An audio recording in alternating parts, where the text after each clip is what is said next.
కృష్ణా జిల్లా బాపులపాడు మండలం Perikeedu rice millers association భవనంలో జరిగిన సమావేశంలో కృష్ణా, ఏలూరు జిల్లాలకు చెందిన కురుమకుల సంఘం నాయకులు కీలక నిర్ణయం తీసుకున్నారు.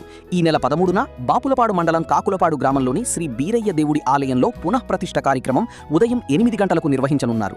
ఈ కార్యక్రమానికి రాష్ట్ర బీసీ సంఘసేన మరియు జౌళి శాఖ మంత్రి శ్రీమతి ఎస్ సవితమ్మ హాజరు కానున్నారు. అదే రోజు ఉదయం హనుమాన్ జంక్షన్ అభయ ఆంజనేయ స్వామి ఆలయం వద్ద పూజలు నిర్వహించి అక్కడి నుంచి వందలాది బైకులు, కార్లతో ర్యాలీగా కాకులపాడు వరకు వెళ్లనున్నారు. ఈ కార్యక్రమంలో వేలాది కురుమకుల యువకులు, పెద్దలు పాల్గొని విజయవంతం చేయాలని నాయకులు పిలుపునిచ్చారు. వాళ్ళు అడిగారు నన్ను మీటింగ్లు పెట్టండి, నేను మన యాదవ్లో కలుపుకున్నాం, పదవులు బాగా వేస్తున్నాం కదా, మళ్ళీ నువ్వు కుర్మా ఎత్తుతావు ఎందుకు అంట. ఏంటయ్యా నా కుర్మా, మేము ఎవరో నుంచోట్లేదు, ఎమ్మెల్యేగా మీ కార్పొరేట్ నాయకుడు నుంచుంటున్నాడు, కార్పొరేట్ నాయకుడికే చేస్తున్నాం కదా, మా వాడు అంటున్నాను కదా నేను. అవును, మా కులం వచ్చేసరికి మా కులం కుర్మ కదా, ఆ మీటింగ్లు మేము ఎందుకు పెట్టుకొని కలెక్టర్ ఆఫీసులో అడుగుతుంటే వెనకాల